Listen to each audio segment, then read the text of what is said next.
राजकीय घडामोडी, सामाजिक विश्लेषण, कृषी विभाग, कला व मनोरंजन विश्व आणि क्रीडा क्षेत्रातील बातम्यांचे ताजे व अचूक अपडेट्स महाराष्ट्र शाही न्यूज मराठी.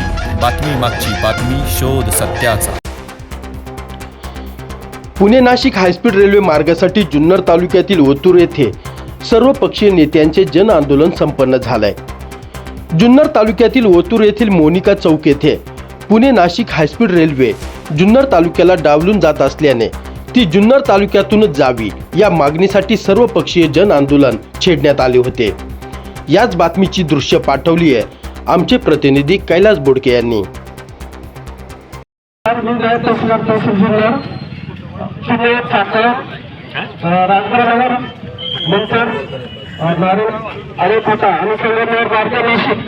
असा रेल्वे प्रकल्प यापूर्वी येथून झाला होता, परंतु जीएनआरटी केंद्र शासनाने हा मंजूर झालेला प्रकल्प रद्द करून तो पुणे, चाकण, अहिल्यानगर, शेडी ते नाशिक असा प्रकल्प मंजूर केला. या विरोधात या ठिकाणी रेल्वे बचाव संघर्ष समिती तसेच तालुक्यातील सर्व पक्षाचे जनमत आंदोलनाचा नियुक्त करण्यात आलेला आहे. आणि या आंदोलनातर्फे आपण जे निवेदन दिलेलं आहे हे निवेदन आणि तहसील कार्यालयाचा वाटप आमच्या वरिष्ठ कार्यालयाला माननीय जिल्हाधिकारी पटले यांच्या मार्फत शासनाला लवकरात सादर करू अशी ग्वाही मी या ठिकाणी देतो आणि सांगतो. धन्यवाद. छत्रपती शिवाजी महाराज की जय. छत्रपती संभाजी महाराज की जय. शिवाजी कोण बद्दल देत नाही, अरे कोण बद्दल देत नाही. उपस्थित सर्व मान्यवर, आपल्या जुन्नर तालुक्याचे सर्व पक्षाचे नेते मंडळी, या ओतूर आणि पंचकृषीचे सर्व ग्रामस्थ, मला प्रथमतः ओतूरच्या ग्रामस्थांचा मनपूर्वक आभार मानायचा. ओतूरच्या ग्रामस्थांनी पुढाकार घेतला आणि पुढाकार घेऊन सगळ्या पक्षाच्या नेत्यांना इथे पवित्र भूमीमध्ये आमंत्रित केलं आणि ओतूरच्या सर्व पक्षाच्या लोकांनी एकत्रितून हा जर निर्णय घेतला असेल तर संपूर्ण तालुक्यामध्ये हा मनोभाव पेटला पाहिजे. याच्याकरता या पवित्र चैतन्य महाराजच्या भूमीमध्ये आम्हाला सर्वांना तुम्ही एकत्र केलं, त्यानुसार प्रत्येक ओतूर गावाचा तुम्ही मनपूर्वक आभार माना. भाषणं ऐकली तशी जर भाषणं असेल तर त्याच्यामध्ये पांगापांग होईल. आपल्याला रेल्वे करायची ना, एखाद्याला उदय करायचा आणि एखाद्याला नाले ठरवायचं नाही. सगळे जर एकत्र आले तर त्याचा मेसेज चांगला जाईल. रेल्वेच्या आंदोलनामध्ये कुठल्या प्रकारचं राजकीय भाषण करून दोषारोप जर करणार असेल तर त्याला वेगळे फाटे फुटतील. आपल्याला रेल्वे करायची, त्यासाठी आपल्याला काय काय गरज करू. आणि मला अजून एक विनंती करायची, जशी इथं सुकाणू समिती स्थापन केली तशी इथं नॉन पॉलिटिकल सुकाणू समिती त्यांनी प्रामुख्याने निर्णय घ्यायचा. याला करायचे अतुल बेनकेने घेतलं तर म्हणते ना तेच चाललं पुढे जाऊन दे थांबा, अजून दुसऱ्याने कोणी घेतलं तर असं वाटू शकतं. म्हणून ही जी काही सुकाणू समिती तुम्ही स्थापन केली आहे, तुम्ही जे सांगाल, तुम्ही जे ठरवाल, तुम्ही सगळ्यांशी कॉन्टॅक्ट करा. जसं आप केले आम्हाला सगळ्यांना टार्गेट करा, टार्गेट द्या, सगळ्या गोष्टी सांगा, आपण त्या पूर्ण करू, ते भविष्यात करू अशी मला सर्वांना नम्रतेची विनंती करायची. पुन्हा एकदा आपण सर्वजण इथं जमलो, गावागावच्या लोकांना जागृत करू. एक पुढच्या 8 ते 15 दिवसामध्ये मुख्य जो पुणे नाशिक हायवे आहे, मग तो कुठं बायपासला म्हणा, आळेपाटा चौकात म्हणा, तळाकोडीच्या टोल नाक्यावर म्हणा, कुठं ना कुठं हजाराच्या संख्येने जमून ठरवून सर्वांना एकत्र करून तो हायवे कमीत कमी अर्ध्या दिवसासाठी तरी बंद केला पाहिजे. आणि तो जोपर्यंत बंद होत नाही, नॅशनलच्या मीडियाचे तिथे लोक येत नाही, जोपर्यंत आपली झप त्यांच्यापर्यंत कळत नाही, तोपर्यंत हा मार्ग आपल्याला पुढे निघणार नाही. अनेकांनी सांगितलं त्याच्याचा अभ्यास बऱ्याच जणांनी केलेला आहे.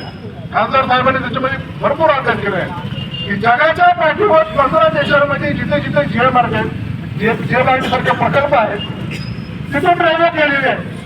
तर ती रेल्वे जात असताना तिथले काय काय आपल्याला संशोधन केलं पाहिजे. जगाचं तंत्रज्ञान एवढं वाढले ते होत नाही का? होतंय. या टॉवरमॅन जेव्हा होणार होतं तेव्हा जीएमआरटीने आठवडा घातला की इथून होऊन द्यायचं नाही मग त्या बऱ्याचशा कंपन्यांनी त्यांनी इथून टॉवरमॅन करण्यासाठी त्याच्यात आपल्याला काय बदल केले गेले पाहिजे ते बदल त्यांनी केले तेव्हा त्या जीएमआरटीने तिथं मान्यता दिली. ती मान्यता दिल्यानंतर सुद्धा शेतकऱ्यांचा विरोध होतो नाही असं नाही पण होतं नाही असं होणार नाही. तर त्याच्यासाठी जे काही तंत्रज्ञान आहे ते अवलंबून जर करायचं म्हटलं तर राजकीय मंडळी आणि त्यांनी जर त्यांच्यामध्ये पॉलिटिकल मॅन पॉवर जर असेल तर हे 100% होणार. आणि आपल्याला जेवढा रेटा लावता येईल तो रेटा आपण सर्वांनी एकत्रितपणे लावला पाहिजे. आज इथं आंदोलन होत असताना पुन्हा एकदा ओतूरकरांचा मी मनपूर्वक आभार मानतो. अनेकांच्या सोशल मीडियावर मी पोस्ट वाचतो रेल्वे तिकडे होणार आहे मग इकडे कशाला आंदोलन करतात तर त्यांना काही इकडे आणायची का तसं नाही. ही सुरुवात आहे आणि सुरुवात ओतूरकरांनी केलेली आहे. ही जी सुरुवात आहे ही आपल्याला आता थांबवायची नाही. हे संपूर्ण तालुका आपल्याला एकवटायचा आहे आणि मुख्य पुन्हा नाशिक हायवेला एका ठिकाणी आपल्या सर्वांबरोबर चर्चा करून खासदार साहेब आणि आमदार साहेबांची वेळ घेऊन आपण सर्वांनी त्या दिवशी आपण तो आंदोलन आणि चक्काचाक हा केलाच पाहिजे. याच्यासाठी आपण सर्वजण एकत्र आहोत. पुणे एकदा सगळ्यांना विनंती आहे सर्व राजकीय पक्ष सुरेशराव कलमाडी साहेब खासदार होते तेव्हा पहिलं आपल्याला सांगितलं की रेल्वे होणार नंतर अशोकांना मध्ये निवृत्ती शेरकर झाले नंतर शिवाजीदादा आढळराव पाटील झाले आता डॉक्टर साहेब खासदार आहेत आपले. मी काही नेत्यांचा दोष असं म्हणत नाही पण त्या काळापासून आपली पुणे नाशिक रेल्वे होणार आणि जुन्नर आंबेगावची भरभराट होणार तेव्हापासून आपण नंतर ऐकलं ते पिंक बुक मध्ये आले मला आता गिनीज बुक मध्ये नोंद करायची बारी आली की नुसती रेल्वे होणार. पण आताची जी सगळी हायस्पीड रेल्वे होती हे सरकारने मनावर घेतलं आणि विशेषतः शिवाजीदादा आढळराव पाटील आणि अमोल कोल्हे यांच्यामुळे प्रयत्नामुळे ती प्रत्यक्षात उतरणार. इथे रेल्वे करत असताना सरकारच्या जेव्हा मिटिंगा झाल्या त्या मिटिंगला पण एक दोन मिटिंगला मी हजर होतो. 60% या प्रकल्पाला लागणारा जो काही खर्च असणार आहे त्यामध्ये फायनान्स कंपनी किंवा बँकिंग इन्स्टिट्यूट पासून तो उभा करायचा 20% राज्य सरकार देणार आणि 20% केंद्र सरकार देणार असं ठरलं होतं.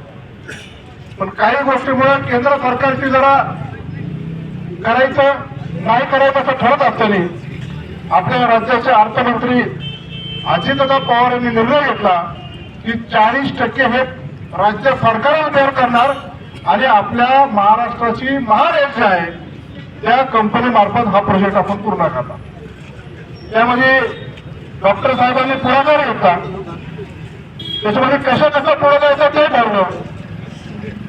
या रेल्वे मार्गाचं लँड एक्विजिशन झाल्यानंतर 1150 दिवसामध्ये तो प्रोजेक्ट पूर्ण होणार असं महारेलने एकदम ठणकावून आम्हाला सांगितलं. 1150 म्हणजे जवळपास 3 वर्षात तो पूर्ण होईल. लँड एक्विजिशन झालं. लँड एक्विजिशन करण्यासाठी पुणे जिल्ह्याला नगर जिल्ह्याला आणि नाशिक जिल्ह्याच्या काही भागाला 3 वेगवेगळे प्रांत लेवलचे जमीन अधिग्रहण करण्यासाठी अधिकारी नेमले लँड एक्विजिशन ऑफिसर. त्यांना टार्गेट दिलं की आपल्याला किती त्याला पैसे लागतील तेवढा राज्य सरकारनं पण तो बाजूला केला पैसा. जेव्हा इथं लँड एक्विजिशन होणार तेव्हा या 3 जिल्ह्यातल्या लोकांनी आपल्याला आठवण असेल की आयोग फाटायला आंदोलन केलं की रेल्वे संघर्ष कृती समिती की आम्हाला इथं रेल्वे जाऊन द्यायची ना आम्ही जमीन जाऊन देणार नाही. तर आळे आणि परिसरामध्ये ती परिस्थिती निर्माण झाली की तिथं हा हायवे गेला म्हणजे आपला आले माणसाचा त्यानंतर आपला पिंपळा बोगेचा पाठ गेला त्यानंतर बायपास गेला आणि जवळपास 4 पॉवर लाईन महापुरुषांच्या तिथून गेली आणि अजून आमच्या जमिनी किती घालवायच्या. त्यांचा अत्यंत तीव्र विरोध तिथं होता तिथं होऊन देऊ नका आमच्या जमीन जाता येते. त्यानंतर त्या सगळ्या लोकांबरोबर ज्यांच्या जमिनी जातात त्यांच्याबरोबर खासदार साहेब आणि या लँड एक्विजिशन ऑफिसर आणि रेल्वेच्या ऑफिसरबरोबर चर्चा झाली. चर्चा झाल्यानंतर त्यांना जो मोबदला पाहिजे होता त्या मोबदल्याच्या संदर्भात कशा पद्धतीने तुम्हाला मोबदला देणार याच्याबद्दल चर्चा झाल्यानंतर 70 ते 80% लोकांनी त्याला मान्यता सुद्धा दिली. मान्यता दिल्यानंतर लँड एक्विजिशनचे शेअर पडले काही ठिकाणावर, काही ठिकाणी तर लँड एक्विजिशनचे पैसे सुद्धा शेतकऱ्याला दिले. पण अशा पद्धतीने आता रेल्वेचा मार्ग आपला सुकर होणार. सेमी हायस्पीड रेल्वे झाल्यानंतर आपल्या जुन्नर तालुक्याला विशेषतः शेतकरी बांधवांना काय काय फायदा होणार ते अनेक ठिकाणी खासदार साहेब असेल, मी असेल, अनेक इथं उपस्थित असलेले राजकीय नेते सांगायचं. एवढंच आपल्या नारायणगावला जे रेल्वे स्टेशन होणार होतं ते फक्त माणसांचं रेल्वे स्टेशन होणार नव्हतं, तर ऍग्रिकल्चर गुड्स वाहणारे रॅकचं रेल्वे स्टेशन तिथं होणार होतं. आपल्या आळेला जे रेल्वे स्टेशन होणार होतं ते फक्त माणसं वाहणार नव्हतं, पण आपला जो माल जो वाहणार आहे त्याच्याकरता ते रॅकचं रेल्वे स्टेशन होणार. आपल्या सेमी हायस्पीड रेल्वेबरोबर माल वाहतुकीचं म्हणजे कार्गोचं रेल्वे तिथून गेल्यानंतर आपल्या जुन्नर तालुक्याच्या सर्व लोकांना तो अधिकचा फायदा झाला. रेल्वे स्टेशनच्या भोवती असणारे लोक संख्या वाढल्यानंतर त्यांना सेवा पुरवण्यासाठी व्यवसाय असेल, लॉजिस्टिक्सचा असेल, वेअरहाऊसचा असेल, अशा अनेक गोष्टी आहेत त्या जेव्हा होणार. तर अचानक आपल्याला काही दिवसांपूर्वी बातमी कळाली की JMRT-मुळे इथं प्रकल्प होऊ शकत नाही. मग त्यांनी मंत्री महोदयांनी तिथं काय सांगितलं की आता नाशिक, जुन्नर, शिर्डी, नगर, पुणे असं होणार. ऑलरेडी नगर ते पुणे रेल्वे आहेच, पुणे ते शिर्डी रेल्वे आहेच, त्यांना सिन्नर आणि नाशिक त्याच्यामध्ये सोडून ती परत पुणे नाशिक रेल्वे आम्ही अशी केली असं त्यांनी ते सांगण्याचा पराक्रम सिद्ध केलेला आहे. पण यांनी काय पुणे पासून तर नाशिक पर्यंत असणारे जे काय मुख्य जे 6-7 तालुके आहेत त्यांचा अजिबात त्याच्यामध्ये फायदा होणार नाही. हे जर आपल्याला करायचं असेल तर केंद्र सरकारचे मंत्री आणि राज्य सरकारचे जे प्रमुख कारभारी आहेत त्यांना जोपर्यंत ही सिरियसनेस येत नाही तोपर्यंत याच्यात काय हालचाल होणार नाही. मला आनंद वाटतो की एखाद्या मुद्द्यासाठी आपला जुन्नर तालुका एकत्र आलेला आहे. इथून मागे बऱ्याचशा मुद्द्यांसाठी जुन्नर तालुका एकत्र आलेला आहे. पण आता इथं प्रमुख खासदार डॉक्टर अमोल कोल्हे असतील, इथले आमदार आता शरद दादा आहे, आम्ही सगळेजण आपण इथं काम करतोय. आपल्याला एका दिशेने जर गाळा ओढला तर निश्चित प्रकारे ही रेल्वे होईल हा माझा ठाम विश्वास. आणि आपल्या सगळ्यांचा विश्वासावर आपण परत इथं जमलो नाही. हिंदवी स्वराज्याचे संस्थापक यांच्या जन्माने पुणे झालेली आपली शिवजन्मभूमी अर्थात चैतन्य महाराजांचा आशीर्वाद या भूमीला आहे. कपटकेश्वर महाराजांचा सदैव आज आपल्या डोक्यावर आहे. ही खरं शिक्षणाची पंढरी असलेली ही ओतूर नगरी आहे आणि ओतूरच्या या मोनिका चौकामध्ये आज अतिशय ऐतिहासिक निर्णयासाठी आपण सर्व मंडळी आज रस्त्यावर आलेलो आहोत. तो निर्णय असा आहे की शासनाने कुणाला विश्वासात न घेता जे अनेक वर्षापासून म्हणजे ब्रिटिश काळापासून माळशेज पासून तर आपण नगर जोडला गेला पाहिजे आणि पुण्यापासून आपण नाशिकला जोडलं गेलं पाहिजे. हे लोहमार्ग पूर्वीपासून प्रस्तावित आहे, म्हणजे आपल्याही सर्वांच्या जन्माच्या अगोदरपासून. आपल्या काही जाणकार लोकांनी याच्यावर वारंवार हे आंदोलन करण्याचा प्रयत्न केला, दिल्लीच्या तख्त्यावर आवाज द्यायचा प्रयत्न केला, परंतु त्याच्यामधून सगळे शेवटी आपल्याला मागच्या 10 वर्षामध्ये एक चांगलं उत्तर आलं. या एका मिटिंगला शिवाजीदादा आढराव पाटील बरोबर मी सुद्धा गेलो होतो आणि राज्य शासनाने आपला वाटा उचलून आपल्या सर्वांना त्या रेल्वेचा मार्ग सुखकर करायचा म्हणून खरं तर पेपर नोटीस झाली, अधिकाऱ्यांना सुरुवात झाली, लोकांना पैसे द्यायला सुरुवात झाली. ठीक आहे, संमिश्र काही प्रतिसाद होता नव्हता, काही ठिकाणी मोठं मागायचं रे त्यांचं असं म्हणणं होतं की आम्हाला जास्तीचा पैसा आला पाहिजे, काहींचं म्हणणं की आम्ही भूमीहीन होत जाऊ. तर बऱ्याचशी लोक जी आपण सोडून इथं आहे, आपण आंबेगावची नळ सोडली तर खालच्या सगळ्या नगरच्या लोकांना असं वाटतं, संगमनेर, खेडी, मोठा या सगळ्या लोकांना वसंतराव की रेल्वे घेता आम्हाला खरा जास्त पैसा मिळणार. शेवटी शेतकरी आहे, संघर्षातून उभा राहणारा, सुख दुःख झेलणारा, आयुष्यभर त्या काळ्या आईची सेवा करणारा शेतकरी. पण याला सुद्धा माहित आहे की आपल्याला काही दिल्याशिवाय आपल्या भारताचा विकास होणार नाही, आपल्या राज्याचा विकास होणार नाही. खरं जर करणं कोण असेल, दातृत्व कुणाच्या जर पोटामध्ये असेल तर ते फक्त केवळ शेतकऱ्यांचं. मग ही 5 धरणं जमिनी कुणाच्या गेल्या, शेतकऱ्यांच्या. पाट काढले, कालवे झाले, जमिनी कुणाच्या गेल्या, शेतकऱ्यांच्या. मोठे मोठे महामार्ग झाले, जमिनी कुणाच्या गेल्या? शेतकऱ्यांच्या. GMRT आलं, जमीन कुणाच्या गेल्या? शेतकऱ्यांच्या. शेतकरी सारखं दातृत्व आता तरी मी म्हणतो नशिबाला आहे आताची पिढी, का त्या कमीत कमी सरकारच्या गोष्टी लक्षात आली की आम्हाला जमीन हे विकत घ्यावी लागेल. त्याच्या इथून पुढचे जी आमची साधी मंडळी होती, आपले आजोबा पंजोबा खापर पंजोबा, अहो एवढे रस्ते झाले, एवढे महामार्ग झाले, एवढे आता सगळ्या गोष्टी प्रोजेक्ट झाले, GMRT आले. आम्हाला काय दिलं हो यांनी? औषध कुठे काय दिलं आपल्याला? काय पैसे दिले आम्हाला? त्यामुळे हा लढा आमच्या दृष्टीने अतिशय महत्वाचा आहे. मी आधीच बोलणार नाही, फक्त दोन गोष्टी मी आपल्याला सर्वांना सांगेन. आंदोलनाची मेन कुठं आहे? आपण इथे जे महामार्ग रोखू सगळं करू तेवढी आपल्यात हिंमत आहे. बिबट्याच्या वेळेला आपण आंबेगाव तालुक्याच्या मी गेलो होतो, हल्ला झाला, सांगितलं होतं तुम्ही खाली बसू नका, मुख्य ठिकाणी चला, आणि आम्ही अवसरी पाठ्यावर मोठं आंदोलन छेडलं. त्याची नोंद मुख्यमंत्र्यांनी घेतल्या, तातडीची बैठक लागली. ते होईल, पण जर नगर जिल्ह्याचे पालकमंत्री जर रेल्वे तिकडे घेऊन जायचा हट्टाच करतात, तर आम्हाला सुद्धा पालकमंत्री आहे की नाही? काय नाव आहे त्यांचं? पालकमंत्री नाव काय? अजितदादा पवार. ते आपल्या सर्वांचे आहेत ना, आपल्या सर्वांचे. मला असं वाटतं की पालकमंत्र्यांना आपण पहिलं भेटलं पाहिजे सर्वांनी. माझी खासदार, माझी आमदार सुकाणू समितीची आपण सगळ्या तालुक्याची तयार करू. खेड, साखर, आंबेगाव, पुण्याला देगर, अकोले, सिन्नर, शेवट नाशिकपर्यंत ही सुकाणू समिती आपण तयार करू ना. ज्या लोकांनी याच्यात योगदान दिलंय, ज्या लोकांना याच्यामध्ये बरोबर काम करायचंय, अशी सगळ्यांची सुंदर आपण चेन तयार करू. परंतु पुणे जिल्ह्याच्या ह्या बाउंड्रीपर्यंत त्या बाउंड्रीपर्यंत आपण सगळे सदन मंडळी आहोत. म्हणजे नगरच्या जमिनीपेक्षा आपल्या जमिनीची किंमत केव्हाही जास्त आहे, केव्हाही आजच्या रात्रीला.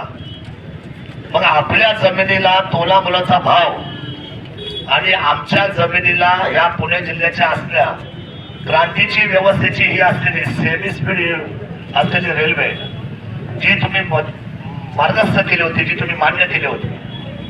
जगभरामध्ये 14 देशांमध्ये GMRT पेक्षा सेन्सिटिव्ह प्रोजेक्ट मधून 2 प्रोजेक्टच्या मधून रेल्वे गेलेली आहे. 2 प्रोजेक्टच्या मधून, म्हणजे अद्यावत टेक्नॉलॉजी ते वापरू शकतात. आम्हाला काय अडचण आहे? आदरणीय सन्माननीय पालकमंत्री अजितदादा यांना भेटून आपण निर्वळीचा इशारा करूया आणि त्यांना सांगूया की जसं तिकडून नेतृत्व जबाबदारीने बाहेर पडले नगरचं, तसं पुणे जिल्ह्याची खिंड, पुणे नाशिकची तुम्हाला आमच्या शिक्षणासाठी लढावीच लागेल. ही भूमिका आपल्या सर्वांना घेऊन त्याच्यामध्ये जावं लागेल. शेवटी ते आपले नेते आहेत, शेवटी त्यांच्या शब्दामध्ये धाक आहे, वजन आहे. राज्याचे उपमुख्यमंत्री आहेत आणि ह्या भागात राहतात. त्यांचा जिल्हा कुठला आहे? पुणा. आपला जिल्हा पुणा. हे सगळं करू आपण, त्यांना सांगून सगळं करू. त्यांना सोडून काहीच करायचं काही.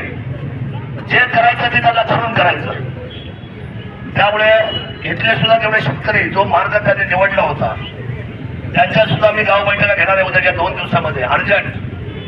हिवऱ्यावाल्यांचं काय म्हणणं आहे, कोडगावलांचं काय म्हणणं आहे, नारायणगावला काय म्हणत आहे, पुण्यालांचं वडगाव, काजळी, आळे, संतवाडी, कोळवाडी यांना विचार पण घेतला पाहिजे. आपण शेतकऱ्यांना विचारात घेऊ आणि त्यांच्याशी चर्चा करून उद्या असं होईल, ही लढाई लढत असताना असं नको व्हायला.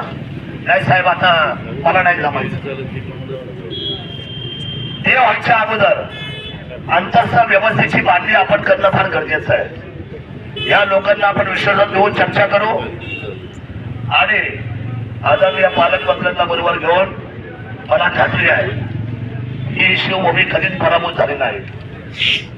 आम्ही उत्तर नगर जिल्ह्याच्या लोकांना जर आता ही रेल्वे झाली तर फक्त नाशिक आणि आमच्या बसलेल्या जुन्नर मधून, पुण्यापासून तर जुन्नर पासून तर ते नाशिक पर्यंत होईल एवढा विश्वास आपल्या सर्वांच्या मताने व्यक्त करतो. नाही का? कुठून होईल? झाले तर प्रभाकरजी, झाले तर कुठून होईल? आपल्या शिवभूमीतून. तुम्हाला ऑलरेडी 2 लाईनी आहेत. शिर्डीला जाते पुण्यावरून, तुम्ही नगरवरून जाताय पुण्याला, शिर्डीला, पुण्याला. तुम्ही आम्हाला काय सोडलं? आमची अवस्था काय आहे? त्यामुळे मला असं वाटतं की हा अतिशय जबाबदारीचा विषय आहे. आता तरी मला काही लोक म्हटले की दादा तुम्ही लवकर आंदोलन छेडा, एवढा आंदोलन आपण सगळे एकत्र करू सर्व पक्षी, पण जुन्नर तालुका आपण एकत्र होईलच. त्या प्रसंगामध्ये शिवाजीदादा आढळराव पाटलांनी पूर्वी काम केलंय, डॉक्टर अमोल कोल्हेने सुद्धा अतिशय प्रकटपणे आपली मतं मांडलेली आहे, ते सुद्धा अतिशय जबाबदार लढतायत. मनातले किंतु परंतु आणि पक्ष सगळे बाजूला ठेवा. काय होतं कधी कधी पक्षाचं एवढं वेळ लागलेलं असतं आपल्याला, तर आपण आपलं छोटू झाकून आणि लोकांचं पाहतो वाकुली सवय झालेली आपल्या सर्वांना. मला असं वाटतं की हे सर्व राजकीय जोडे बाजूला ठेवून आपण सर्वांनी शिवभूमीच्या सन्मानासाठी आणि पुणे जिल्ह्याच्या वैभवासाठी आणि माझ्या जुन्नर तालुक्यापासून तर ह्या पुण्या नाशिकचं जे स्वप्न ब्रिटिश काळापासून आहे, हे लोकमार्ग आज प्रस्तावित आहे, खूप वर्षापासून चाललंय. कारण हे सेंट्रलाइज असलेली जागा आहे, जुन्नर ही सेंट्रलाइज आहे. इथून नाशिक 100 किलोमीटर, इथून नगर 60 किलोमीटर, इथून पुन्हा 100 किलोमीटर, इथून मुंबई 100 किलोमीटर. मला एक सांगावं, आम्ही एकच रेल्वे नाही म्हणत आहे, आमचं भांडण आता धोळात होणार आहे. आमच्या थोड्या थोड्या जागा जरी गेल्या तरी चालते, परंतु आम्हाला पुन्हा नाशिक तर आम्ही जिंकूच, पण पुन्हा नाशिक बरोबर माळशेत नगर सुद्धा घेतल्याशिवाय आम्ही राहणार नाही, हा विश्वास मला तुम्हाला या ठिकाणी द्यायचा आहे. त्या दोन्ही लढायला आपल्याला लढल्या पाहिजेत, ताकदीने लढल्या पाहिजेत. एकदा जन आक्रोश उभा राहिला तर ह्या लोकशाहीमध्ये काही होऊ शकतं. शिवाय लोकशाहीपेक्षा कोणी या जगामध्ये मोठा, जनतेपेक्षा कोणी मोठं, सगळ्या खुर्च्या या जनतेच्या समर्पित आहेत. त्यामुळे मला असं वाटतं की ही लढाई आपण लढली पाहिजे. आता काही लोक होतं तुम्ही सरकारमध्ये तुम्ही लढा, अरे बाबा सरकार जनतेचं आहे, सरकार कधीच कुठल्या माणसाचं नसतं, सरकार हे जनतेचं आहे. समजा आता मुख्यमंत्री देवेंद्र फडणवीस आहे, मला विचारलं मुख्यमंत्री कोण, मी काय सांगणार, देवेंद्र फडणवीस. समजा वसंतरावच्या पक्षाचे असं गृहीत धरा, मला माहिती आहे त्याचा पक्ष आपण विचारतो, पण वसंतराव मुख्यमंत्री कोण, हा काय विषय येतो का, राजकीय विषय राहू शकत. ही लढाई आहे, ही लढली पाहिजे आणि ही लढून जिंकली पाहिजे. संघर्षात जो आनंद आहे तो दुसऱ्या कशामध्ये नाही. तो संघर्ष आपण सगळे मंडळी करूया. तमाम ओतूरकरांनी एक क्रांतिकारी पुढं पाऊल टाकलं, तसं ओतूरचं कौतुकच केलं पाहिजे. कारण वारकऱ्यांचं पहिलं पाऊल रामकृष्ण आधी मात्र कोणी जात आहे जगाला, ओतूरने दिला ना, कोणी दिला, रामकृष्ण हरी मंत्र. आणि शिक्षणाची गंगा थोडं हुशारीचं गाव हो. मला खात्री आहे की आज ह्या भूमीमध्ये आपण उभं राहिलो ना, ही भूमी आपल्याला विजय दिल्याशिवाय राहणार नाही एवढा विश्वास व्यक्त करतो आणि माझ्या शब्दाला विराम देतो. गेली 40 वर्षांपासून ग्राहकांच्या सेवेत असलेले विजय ग्रुपचे pure veg Jammu Kashmir Chaudhary dhaba and family restaurant, गौरव चवीचा स्वाद महाराष्ट्राचा. आमची वैशिष्ट्ये निसर्गाच्या सानिध्यात शुद्ध शाकाहारी जेवणाची उत्तम सोय, सर्वोत्कृष्ट स्वच्छता, जल सर्व्हिस, सुसज्ज किचन हॉल, फॅमिलीसाठी स्वतंत्र बसण्याची व्यवस्था, पार्टी हॉल, बर्थडे हॉल, महिला पुरुषांसाठी स्वतंत्र स्वच्छतागृह, प्रवासी ड्रायव्हरसाठी स्नानगृह, वाहनांसाठी सुसज्ज पार्किंग व्यवस्था. आमच्या शाखा मोशी, मनसर, कळंब, बोटा, माळवाडी. आमचा पत्ता पुणे नाशिक राष्ट्रीय महामार्गावरील माळवाडी बोटा, तालुका संगमनेर, जिल्हा अहिल्यानगर. संपर्क क्रमांक 95 96 64 56 86 आणि 60 06 82 24 02. महाराष्ट्र शाही न्यूज मराठी, बातमी मागची बातमी, शोध सत्याचा.